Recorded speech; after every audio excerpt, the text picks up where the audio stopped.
Fala pessoal, tudo bem com vocês? Eu me chamo William Lima, sou aqui da Livraria Basileia e aqui comigo hoje está uma das maiores autoridades em Sociologia da Religião e sobre a história das Assembleias de Deus no Brasil. Portanto, se você quiser assistir essa entrevista, continue assistindo esse vídeo e até mais.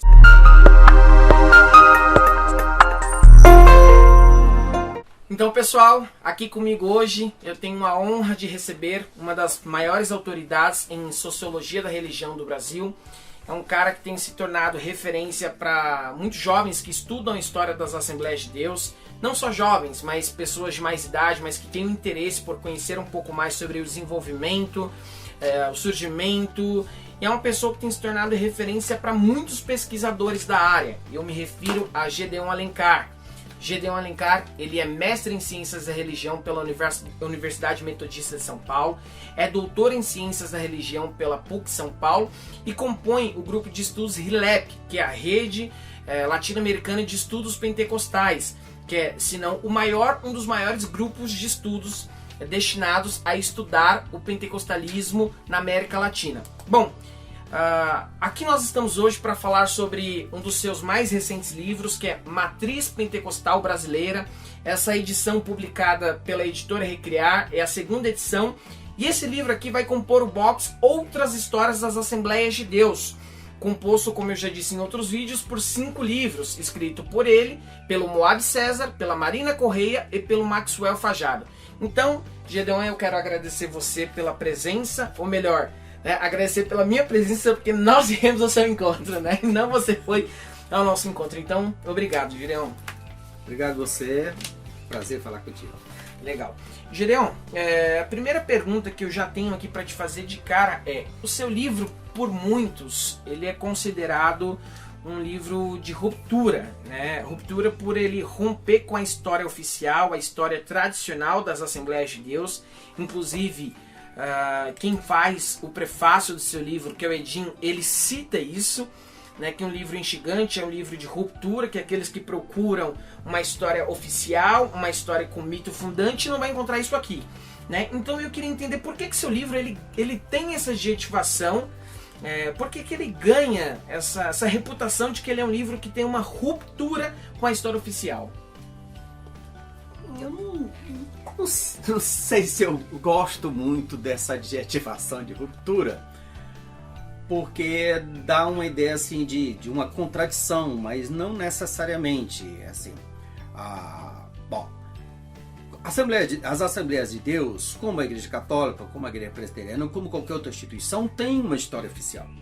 E evidentemente que todas as histórias oficiais são uma história que zela pela instituição. Tem uma história muito bonita da ação de Deus. Então tudo funcionou dentro desses limites. O que eu fiz foi uma pesquisa historiográfica, e aí é o seguinte, já avisando, eu não desminto ou nem ridicularizo nenhum ponto dessa história. Eu apenas aprofundo uma série de questões que para mim não estavam explicadas. Como, por exemplo, a vinda dos suecos. Então, assim, a história oficial vai dizer que os suecos tiveram uma revelação de Deus. Ótimo, eu não estou aqui descrendo da revelação de Deus. Só que essa revelação não acontece no vazio. Ela não acontece no céu. Ela acontece dentro de um ambiente sócio-histórico, econômico, com todas as contingências da época. Então, assim, eu descubro que historicamente, vamos ver, eu entendo e vou ver os recortes. Dom Pedro II esteve na Suécia no final do século XIX. Estabeleceu um centro de divulgação do Brasil lá. Não só na Suécia, mas na Europa toda. Então o Império pagava a vinda desses imigrantes. Então no final do século XIX tem mais sueco no Brasil do que temos agora. Suécia tinha 4 milhões de habitantes, a estimativa é que tinha 10 mil suecos no Brasil no final do século XIX, quando o Brasil é um país de 27 milhões de habitantes. Então hoje a embaixada dá uma estimativa de 3 mil suecos no Brasil, com um país de 200 milhões de habitantes. E aí assim, ele chega em Belém do Pará, ótimo, só que em Belém do Pará tem uma igreja batista, uma presbiteriana, uma metodista e uma anglicana. 4 pastores. E 2 pastores eram suecos. Então, o pastor metodista e o pastor batista eram suecos. E o pastor batista, o Erik Nelson, estudou no mesmo seminário que o Zwingli estudou.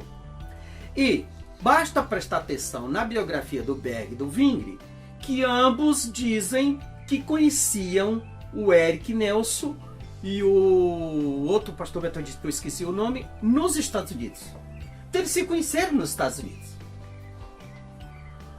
Outra, quando o Berg chega, ele vai trabalhar na Company of Pará, que é a companhia gomífera da época, com a companhia americana, que eles conheciam nos Estados Unidos, porque a iluminação de Los Angeles era feita por essa companhia. Ou seja, quando eles recebem a revelação de Deus para ir para o Pará, na cabeça deles é uma companhia gomífera. Por isso que eles vão na biblioteca procurar.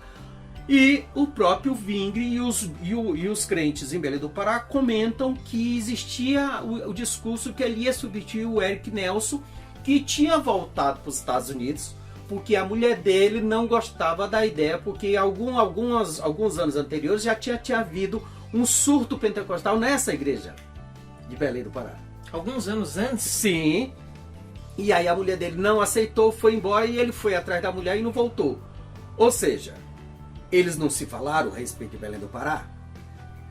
Eles não conversaram sobre essa igreja? E lembre, Zwingli é um pastor batista. Então, no livro tem inclusive as fotos do escritório brasileiro na Suécia. Então, depois na edição, inclusive, você pode colocar. E tem documentos a respeito disso.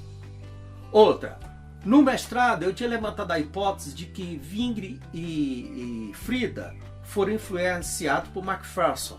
Por quê? Porque pelas datas das viagens, em 22, quando a Macpherson, 22 ou 23? 22, quando ela inaugura a rádio dela e inaugura o grande prédio dela em Los Angeles, o Zwingli e a Frida estão em Los Angeles.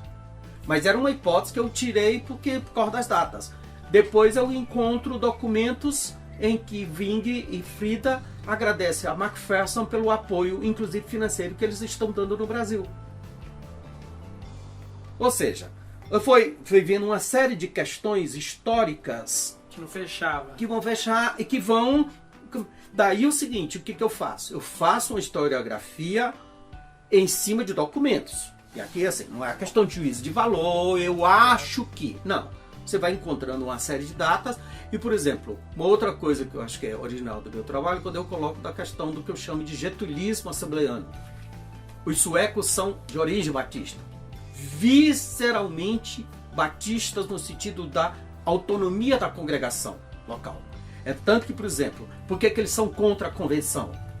Eles são contra a convenção porque eles não querem nenhuma articulação hierárquica, institucional e nacional, porque eles são membros depois, no primeiro momento não, no primeiro momento eles são de uma igreja batista nos Estados Unidos, mas depois eles se filiam à oitava igreja batista de Estocolmo, que é chamada Filadélfia, que nasce em 12, por exemplo, um ano depois que eles já tinham chegado no Brasil. Mas é uma igreja, inclusive, que foi excluída da Aliança Batista Sueca, porque é uma igreja que trabalha com a ideia de batismo aberto, de Santa Ceia aberta, aliás. Todo mundo pode tomar Santa Ceia. E o Levi Spetz se torna esse grande líder. E aí o seguinte, eles são contra essa ideia de instituição. Você tem artigos no Boa Semente a respeito disso. Como é que... Aí tem pessoas que escrevem para o sueco assim, como é que a gente estabelece o pastor? Aí ele responde, não, a igreja se reúne e escolhe o seu pastor. Então assim, muito anárquico, absolutamente anárquico. E aí uma coisa que eu já tinha visto no mestrado é que essa igreja se espalha a partir da crise da borracha, na década de 20. Sim. Então ela vai se espalhando, alcança o Brasil inteiro em 20 anos, diferente da batista, da presbiteriana, da metodista, que ela tem uma instituição missionária, um planejamento missionário, uma estratégia de disseminação dessa eclesiologia, dessa igreja, e ela tem financiamento americano ou europeu, como a luterana com a anglicana. Os missionários chegam aqui de origem batista, vão para a igreja batista, e no primeiro momento eles não fundam as Assembleias de Deus. Fundam um grupo chamado Missão da Fé Apostólica, que é a igreja do Seymour nos Estados Unidos. O nome só vai se oficializar em 18, quando tem que assinar, fazer uma regulamentação jurídica lá no cartório. E aí, assim, mais uma vez, não estou falando de especulação. Basta ler o jornal Boa Semente, depois o Som Alegre e depois o Mensageiro da Paz, ou a própria biografia do Berg e Wingre, você vai encontrando esses detalhes lá. Por exemplo, ele no primeiro momento, eles são amigos da pessoa da congregação cristã. O Wingre prega na congregação cristã.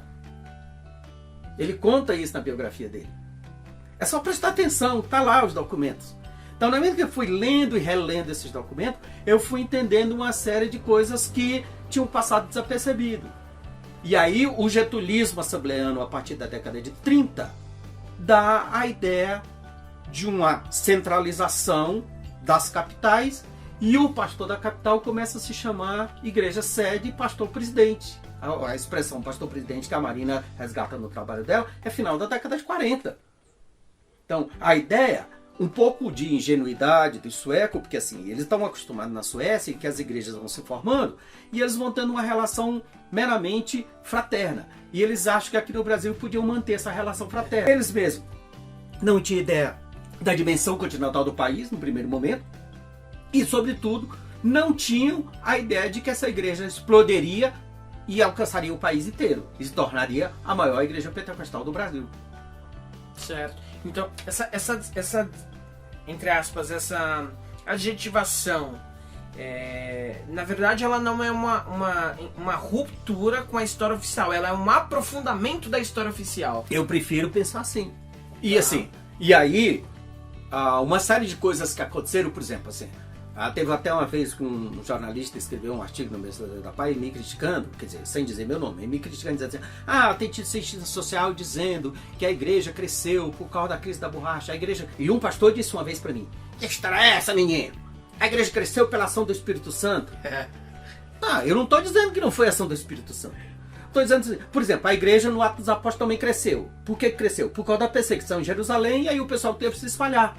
É tanto que daqui a pouco aparece igreja em Antioquia, em Nassírio, em diferentes lugares. O que foi que aconteceu? Por que aconteceu isso? Por causa da perseguição em Jerusalém, o pessoal se espalhou. A crise da borracha na década de entre 10 e 20 fez com que nordestinos que estavam no Amazonas, numa grande produção gomífera, se espalhassem pelo Brasil inteiro. É tanto que assim, você começa a encontrar, quando o Wingre vem a primeira vez para o Rio de Janeiro em 24, ele já encontra gente lá. Quando o Berg chega aqui em Santo, já encontra crentes das Assembleias de Deus. Quem são essas pessoas? Aí, por exemplo, essa igreja... E aí, por exemplo, uma das coisas que eu critico é essa historiografia machista e personalística da Assembleia de Deus, que coloca lá a foto de Daniel Berg e Gunnar Wingre, e aí cada ministério aproveita e coloca a foto dos seus pastores presidentes como para dizer que a igreja depende deles e é em função deles. Isso é mentira. A igreja nunca dependeu de figuras de 2 homens, ou de 4 homens, ou só de homens. Essa é uma igreja de gente anônima, de mulheres e homens anônimos que foram se esparrando pelo Brasil inteiro, levando a mensagem pentecostal e anarquicamente produzindo essa igreja. De modo tal que é possível dizer que ainda hoje, faz tanto sentido que ainda hoje, se você pergunta quem é Daniel Berg, Gunnar Wingre, boa parte para os membros da igreja, Assembleia de Deus, eles não sabem dizer. Porque para eles não tem interesse em saber quem foi e quem deixou de ser. Porque essa questão do mito fundante de que como é possível falar de uma igreja 40, 50 anos depois que foi formada, depois que Daniel Berg e Gunnar Wingre chegaram ao Brasil, já talvez nem estivessem mais vivos, mas tem essa conexão de que foram fundados por Daniel Berg e Gunnar Wingre, centralizando tudo na figura dos dois. E que não. Ademais, essas figuras só se tornam figuras míticas a partir de 61, quando a igreja faz 50 anos, que aí faz uma grande celebração no Maracanã, e deu uma placa de ouro pro Berg, eu acho que ele morreu de raiva, porque logo depois ele morreu. E o Wingre já tinha morrido em 30. Se você pegar Mensageiro da Paz dos anos 30, 40 e 50, Berg, Wingre e Frida não existem. Eles simplesmente não aparecem no jornal. Raríssimas, apareceram na hora que morreu e acabou. Por quê? Porque se não tem essa construção dos dois mitos. Depois, no centenário, se fez uma exploração comercial absurda das duas figuras, que no centenário tinha caneta do Daniel Berg, camiseta do Daniel Berg, livro do Daniel Berg, mala do Daniel Berg, do Gunnar Wing, tudo. Assim, aí é claro, né, é fácil assim, fazer essa crítica, mas assim, nos 500 anos da Reforma lá na Alemanha, que eu estive em janeiro e julho, em 2017, também lá tinha a camiseta do Lutero, caneca do Lutero, vinho do Lutero, conhaque do Lutero, até da Catarina Vambora fizeram um bonequinho e venderam, que eu comprei e trouxe. Vai aproveitar. Não, mas assim, todo grupo social faz isso. Sim. Todo grupo social. E aí uma coisa, uma vez também, até uma vez, num blog assembleiano, o cara fez uma crítica dizendo que eu estava desprezando o Daniel Berg. Eu acho que o cara não entendeu o que eu quis dizer. Para mim, Daniel Berg é herói porque ele ficou 50 anos no Brasil, ostracizado, esquecido, abandonado e permaneceu fiel. E aí que o abandonado não é juízo de valor. No meu livro eu também coloco lá um artigo na década de 50 de um pastor reclamando que a igreja está grande, rica, e o Daniel Berg está passando necessidade de vendendo Bíblia na porta da igreja do Belém. Ele nunca foi pastor, ele nunca foi missionário, ele nunca assumiu igreja, ele nunca teve cargo, até porque ele nunca aprendeu português. Definitivamente. Por quê? Porque ele, inclusive, ele era semiletrado em sueco, porque ele abandonou a escola quando ele era criança na Suécia. Esse livro aqui, que é a biografia dele em sueco, que é da década de 50, que a ideia, eu não sei pronunciar isso aqui, mas é a ideia de o pagão. Por quê? Porque como batista, eles não aceitavam o batismo infantil. E aí, como criança, ele sofria bullying porque é pagão. Por quê? Nós estamos numa igreja, num país de igreja estatal, igreja luterana batiza criança. Os batistas não batizavam seus filhos. Então ele sofre muito na escola. E ele é um cara forte, ele mesmo diz que quer servir a Deus com o seu esforço físico. Então ele veio com o Vingre, com a história, o livro, as biografias contam. Ele vai trabalhar nessa empresa americana e o Vingre vai ser pastor, porque o Vingre era formado em teologia. E aí a ideia é que é o seguinte, o Vingre aprende português e depois o Vingre ensina para ele. Só que à noite eles iam para o culto, não deu tempo o Vingre ensinar ele. E assim, ele nunca aprendeu português definitivamente. Ele nunca foi de pregar, de escrever, tem uns videozinhos dele dizendo glória a Deus, irmão, aleluia, falando umas palavras assim, chavões em português. Mas muito pouco. E permaneceu fiel até 61, quando a igreja fez 50 anos. Logo depois ele faleceu. Perfeito, perfeito. Então, para vocês que vivem dizendo que Gedeon ele rompe com a história, na verdade ele aprofunda a história. Gedeon, uma outra pergunta que eu tenho para fazer para ti, você até citou sobre essa questão histórica machista das Assembleias de Deus, uma história que privilegia os homens. De maneira geral, a gente pode dizer que as Assembleias de Deus é uma igreja com perfil de liderança predominantemente masculina. Embora hoje já seja possível falar de algumas lideranças femininas que têm surgido, mas ainda de modo muito tímido, né? Dito isso, eu quero te fazer a pergunta: qual foi a influência de Frida Vingre para o movimento pentecostal, mas mais especificamente para as Assembleias de Deus? Isso é, se ela teve alguma influência nas Assembleias de Deus. Então, quando eu comecei a pesquisar, que eu comecei a ler o jornal Boa Semente, que é o jornal que começa em 19 até 29, aí eu percebo que quem é diretora do jornal é a Frida. E tem diversas mulheres escrevendo no jornal. Na década de 20, mulher não votava no Brasil. Mulher não votava nos Estados Unidos. E nem na Suécia. Eu falei, quem é essa mulher que na década de 20 está liderando o jornal de uma igreja? E aí, uma vez, assim, tem no livro aí a foto clássica da Convenção de 1930. É lá, 38 homens, 38 pessoas e 2 mulheres. E uma vez uma pessoa falou, mas são só 2 mulheres. Eu falei, peraí, em 1930, quantas mulheres estão na liderança da igreja luterana? Quantas mulheres estão na liderança da igreja presbiteriana? Quantas mulheres estão na liderança da Fiesp, de alguma coisa de empresa? Quantas mulheres estão na liderança no exército ou no governo? Zero. E você tem 2 mulheres ali pousando na foto com os homens. E aí uma vez eu estava falando nisso, aí um pastor, faz muito tempo, eu não tinha todos esses documentos, o pastor levantou e disse assim, você tem o nome dessas mulheres, dessa liderança na década de 20? Eu falei, não tenho. Não, então não é verdade o que você está dizendo. Eu falei, então por que a convenção proibiu? Porque um dos pontos da convenção de 30 é proibir o exercício ministerial das mulheres.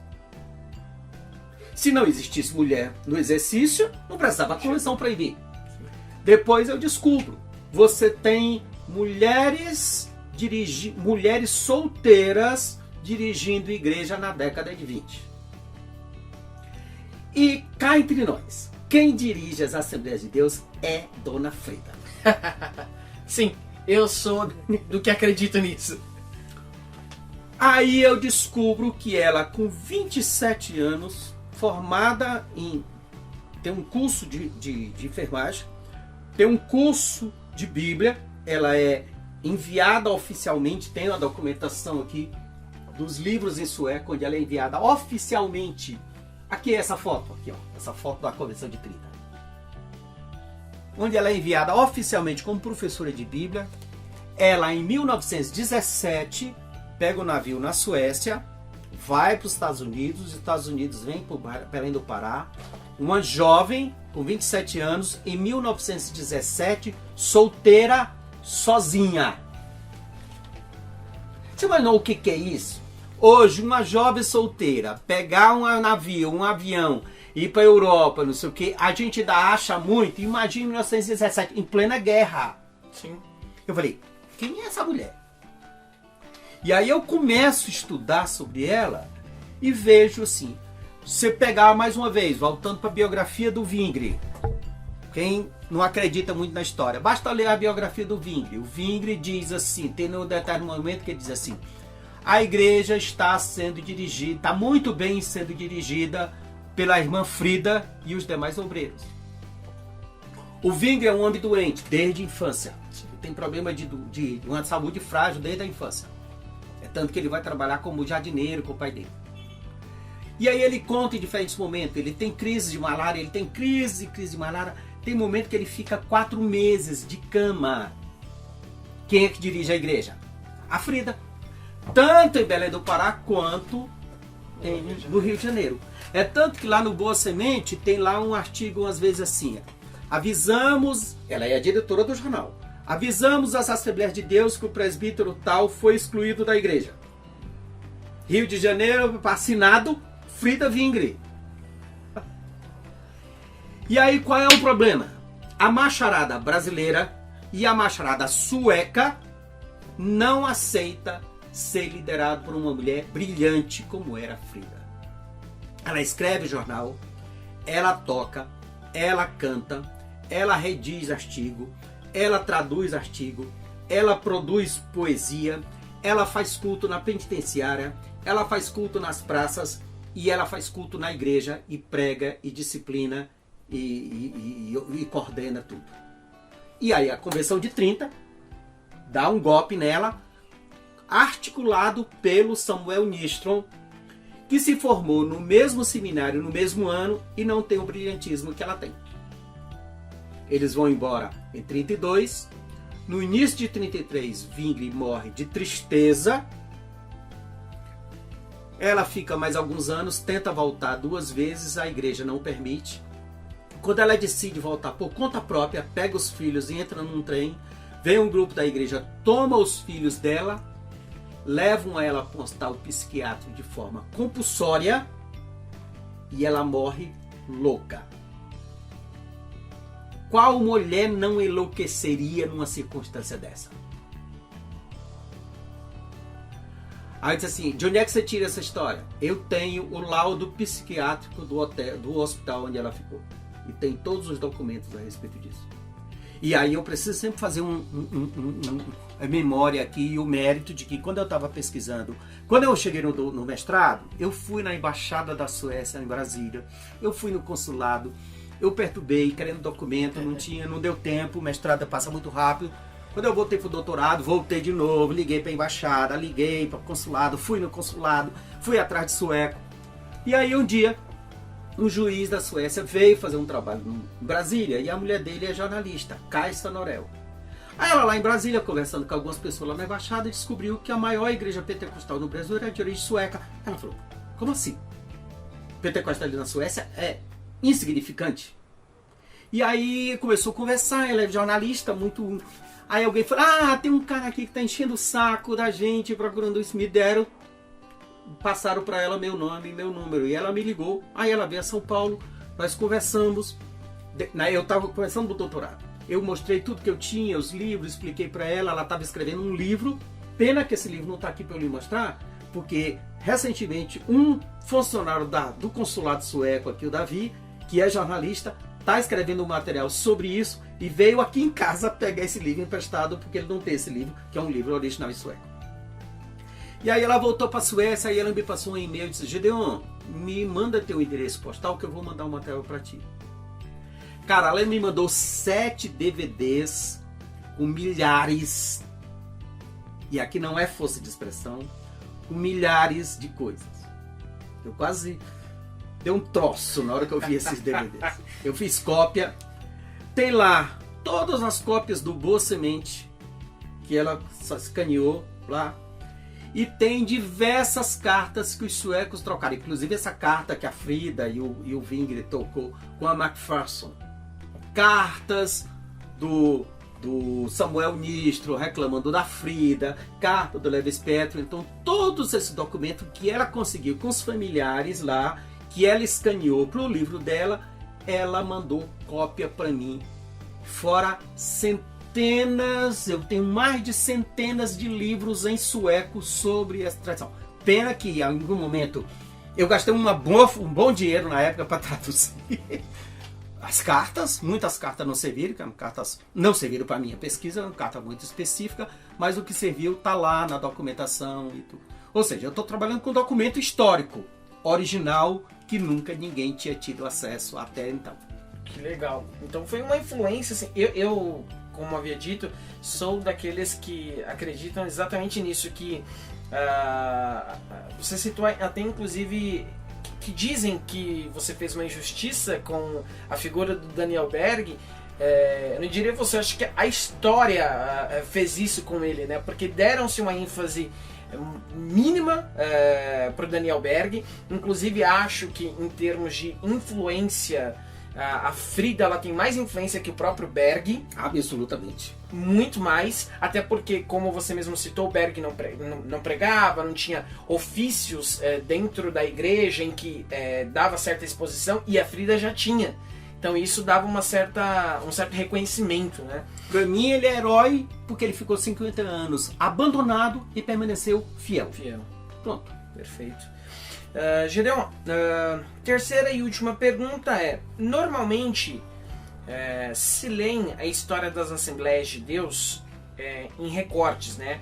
O Maxwell, por exemplo, ele faz essa leitura em 3 momentos, analisando sobre o perfil de lideranças de 3 figuras, né? E você tem outros historiadores, sociólogos que também fazem essa mesma análise. Como que você analisa a história das Assembleias de Deus? De que maneira você conceitua, classifica, enfim? Eu fiz uma periodização para combinar, inclusive, com a conceituação weberiana. Eu trabalhei uma instituição carismática, uma instituição tradicional e uma instituição racional burocrática, que eu chamo de movimento pentecostal, instituição pentecostal e corporação pentecostal. Então, do ponto de vista histórico, é óbvio, é muito mais pedagógico, muito mais fácil de fazer essa periodização. Nessa periodização eu fui fazendo as diferentes mudanças, porque a primeira parte eu já tinha trabalhado um pouco no mestrado, que é onde, do nascimento até a instituição, a oficialização da personalidade jurídica em 47, 48, agora não lembro a data, que é quando no final do governo do Getúlio, que todo mundo precisou se organizar, que era uma instituição, que era uma institucionalização não só da Assembleia de Deus, mas do próprio país. Sim. Né? Quando o governo do Getúlio que nasceu uma série de instituições, a carteira de identidade, carteira de trabalho e tudo, e aí o Getúlio exigiu que todo mundo se oficializasse. Aí é quando a convenção assume personalidade jurídica. Porque, por exemplo, nem precisa ir para 1910 ou 20. Eu lembro, por exemplo, da minha infância, do meu pai, que era pastor assembleano lá no interior do Ceará, o pessoal naqueles interiorzão, aí vinha, o pessoal dava um terreno, aí o pessoal vinha, todo mundo vinha e no mutirão e construía o templo. Quer dizer, quem é que ia exigir licença ambiental, IPTU, não sei o que, na década de 40 no interior do Nordeste? Ou mesmo no interior de São Paulo? Quer dizer, não existia isso. Isso é coisa dos últimos anos.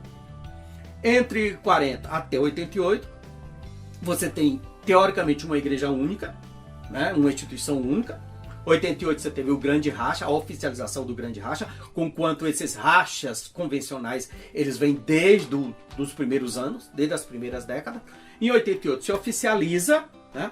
E aí você vai ter agora duas forças políticas muito fortes, que é a CONAMAD e a CGDB, como disputa, muito mais disputa corporativa, política e econômica do que questões teológicas. Diferente, por exemplo, de em outros lugares da América Latina, eu tenho aqui diversos livros de história das Assembleias de Deus. Eu tenho aqui do Chile, que eu começo aqui da América Latina, que é do Chile e Argentina, subindo Peru, Bolívia, toda a América Central, Estados Unidos, Canadá, Europa, um livro aqui sobre a Europa, das Assembleias de Deus da Europa, até o Japão. Até a história da Assembleia de Deus do Japão. Essas igrejas são, ainda hoje, assembleias, no sentido de que elas são autônomas, congregacionais. Porque é assim que nascem as Assembleias de Deus. No Brasil, ela toma essa conotação do que eu chamo de episcopalismo vitalício. Sim. Então, ela se assume com essa figura do pastor presidente, que não existe em outros lugares. Assim. E aí, antes que alguém diga, então, entra lá, porque assim, algumas décadas atrás, ficava difícil, inclusive, fazer essa pesquisa e afirmar. Mas agora basta assim, entra lá no site da Assembleia de Deus da Noruega, da Assembleia de Deus do Canadá, da Assembleia de Deus do Peru, do Chile. Primeiro que não tem a figura do pastor presidente. Não tem essa ideia dessa convenção. Outra coisa, no Brasil a convenção se diz Convenção Geral das Assembleias de Deus, mas não é convenção de igreja, é convenção de pastores. Sim. Então assim, as igrejas oficialmente não tem nenhuma importância as igrejas dentro da convenção. E nem a convenção diz alguma coisa para as igrejas, que é a convenção de pastores. Que é completamente diferente dessa estrutura congregacional das Assembleias de Deus, aqui do Chile até o Japão. Então, você vai tendo toda essa diferenciação estrutural. E aí, você tem essa especificidade das Assembleias de Deus no Brasil. Por isso que eu chamo as Assembleias de Deus, as Assembleias Brasileiras de Deus. As Assembleias de Deus, como existe no Brasil, só existe no Brasil. E, bom, tem uma coisa que eu coloquei no prefácio do livro da Marina, que assim, uma das coisas folclóricas que acontece é brasileiros quando vão para o exterior ou gringos assembleianos quando chegam no Brasil. Porque no Brasil tem essa história de a paz do Senhor. Se você não dá a paz do Senhor, você está em pecado, ou está frio, ou não sei o quê. Mas essa saudação é uma especificidade das Assembleias de Deus no Brasil. É tanto que a congregação cristã tem um equivalente, que é a paz de Deus, que nos outros países não tem. Então, chega gringo aqui, assembleano, e não dá a paz do Senhor. E o pessoal fica todo estranho. Ou assembleano que vai para outros países e chega lá dando paz do Senhor, e o pessoal não sabe o que ele está falando. O pessoal diz boa noite, bom dia, boa tarde. Então assim, você tem algumas especificidades que só as Assembleias de Deus têm. Eu gosto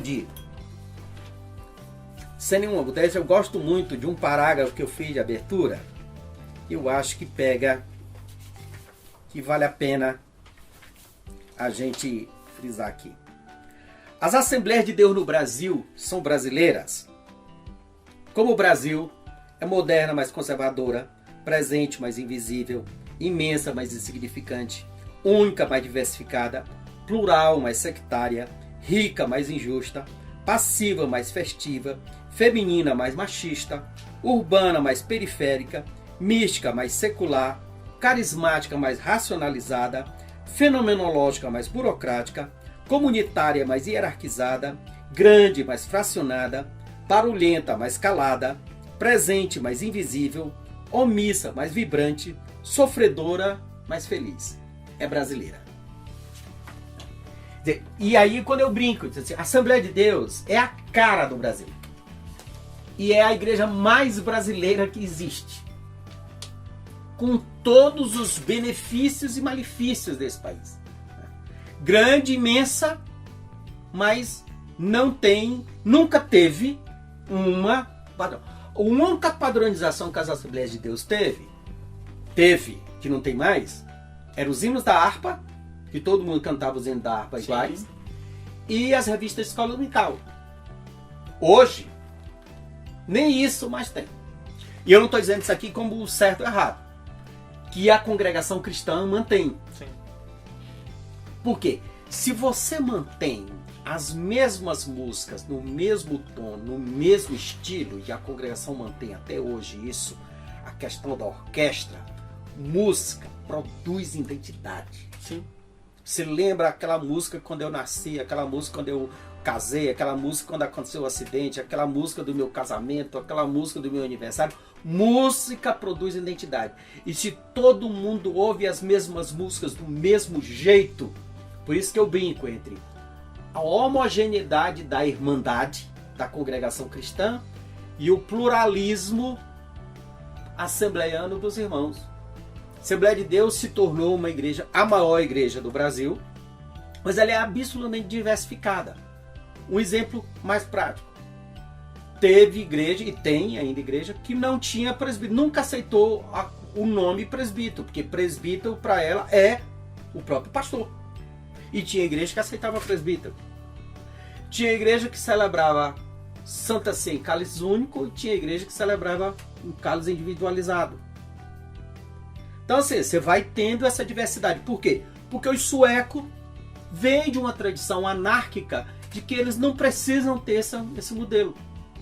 Já quando você vai para outros países, mesmo as igrejas sendo autônomas, congregacionais, elas têm uma padronização. Basta ver, por exemplo, os sites. Você vai lá para o site da... Tudo bem, Canadá tem 3 grandes ramos. Mas se você pega o site da Assembleia do Canadá, o site central dá padronização para o país inteiro.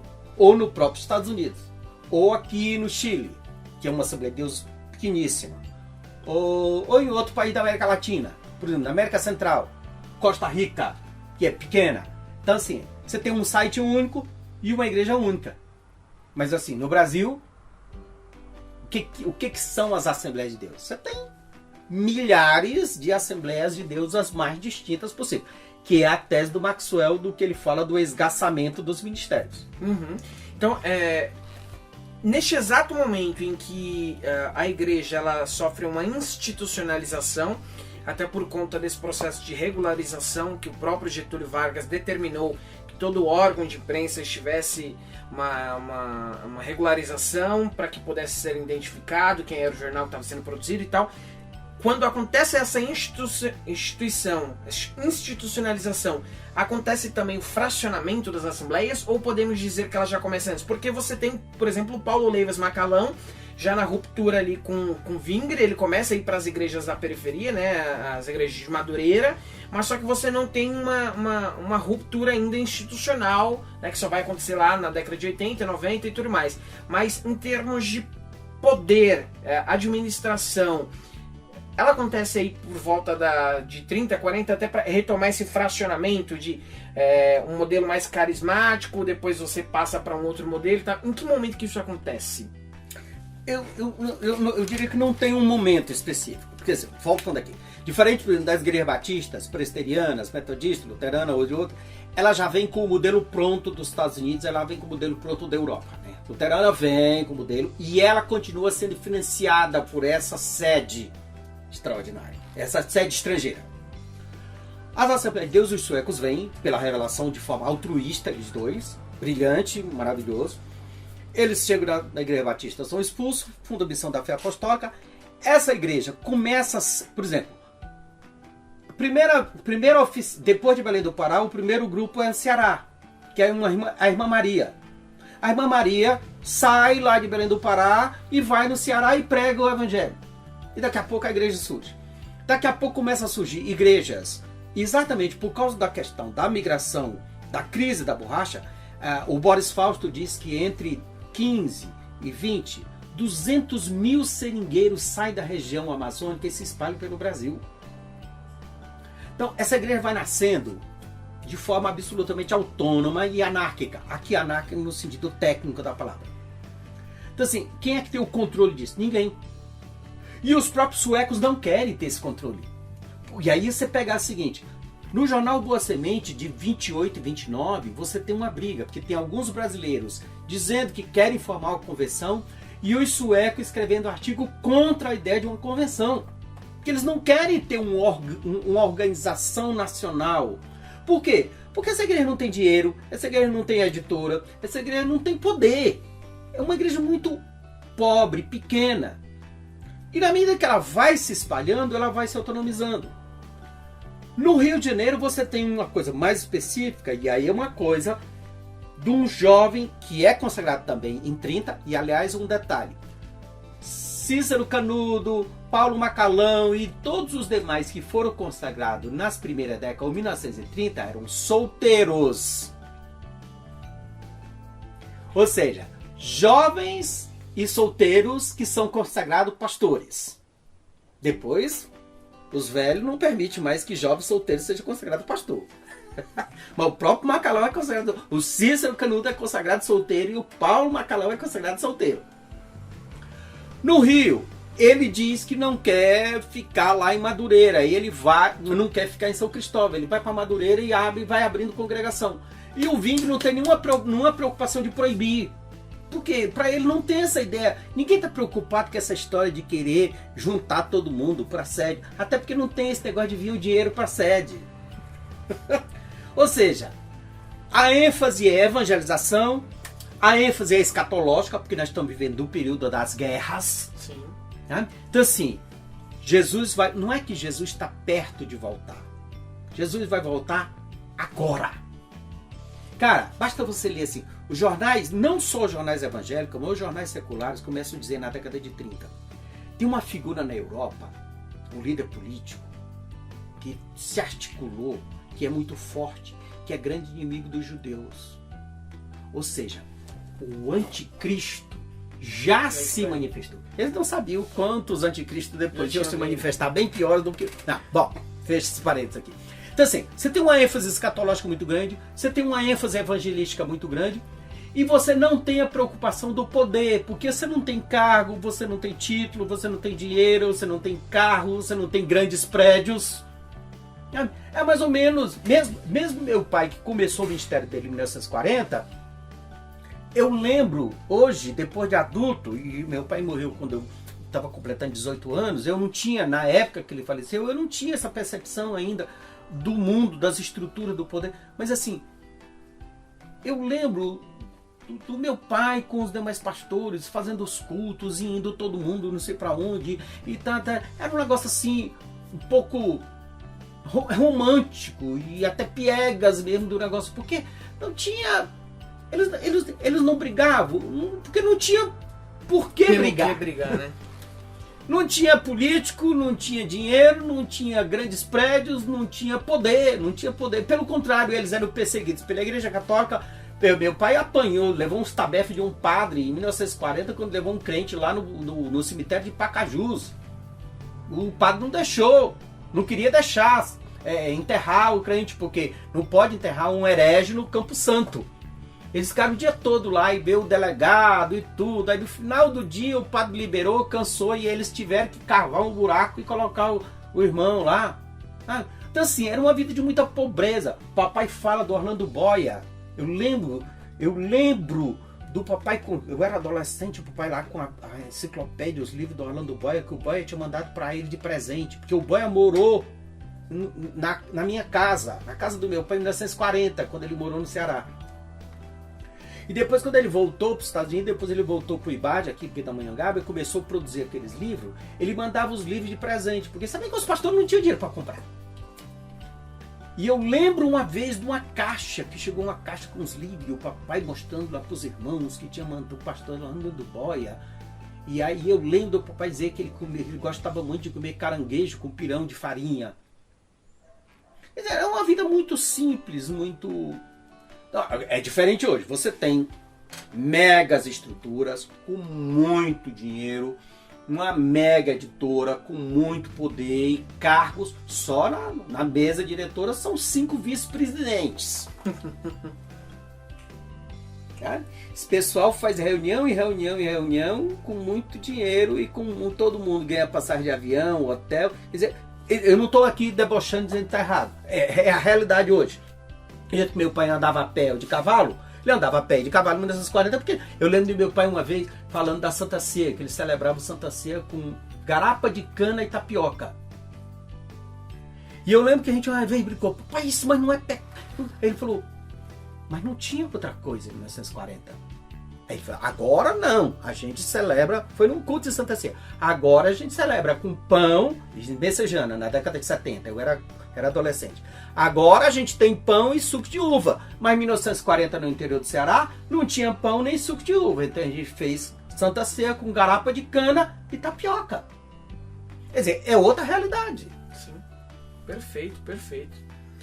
Meus amigos, conta história, hein? Eu sou apaixonado por essa igreja. E assim, uma coisa muito interessante, porque quando eu entrei no mestrado, a minha discussão era racismo. Eu queria discutir racismo. A relação lá do movimento Azuis Street com racismo. E um professor chegou e disse para mim, cara, você é da Assembleia de Deus. A Assembleia de Deus é a maior igreja desse país, não tem nenhum trabalho significativo sobre a Assembleia de Deus. Você que conhece o interior dessa igreja. E aí eu me entusiasmei pela história das Assembleias de Deus e hoje eu me dou o luxo de ter aqui livros. Isso aqui tudo é as Assembleias de Deus. Os livros do Livres Petro, os livros suecos, os livros sobre a Assembleia de Deus dos Estados Unidos, os livros, olha aqui, eu acho que você deve ter visto isso, os livros da Assembleia de Deus da Itália. E é muito interessante que, por exemplo, você chega na Itália e aí na editora da Assembleia de Deus da Itália tem a biografia do Francescon. Quer dizer, no Brasil a gente não tem nada sobre publicado pela Congregação Cristã. Mas aí eu chego na Itália e tem a biografia do Francescon publicado pelo ADI Média. Por quê? Porque é o Francescon quem leva o pentecostalismo para a Itália, em 12. E ele é considerado pela Assembleia de Deus o apóstolo do pentecostalismo italiano. Perfeito. Meus amigos, se você quiser conhecer um pouco mais sobre tudo isso que o Gedeão falou, você pode adquirir o box, que tem o livro dele, Matriz Pentecostal. Dá para dar uma aprofundada no assunto. Tem outros livros também que você pode ver em outros vídeos. Mas esse livro aqui, ele é o resultado de anos de pesquisa das Assembleias de Deus. E essas e outras histórias você pode conhecer um pouco mais nesse livro. Então, Gedão, eu quero te agradecer por me conceder esse momento, por nos conceder esse papo prazeroso de conhecermos um pouco mais sobre essa igreja, que hoje, como você mesmo falou, é a maior igreja evangélica do Brasil e uma das maiores igrejas do mundo. Então, eu sou muito grato a você e agradeço muito por esse momento. Obrigado, digo eu.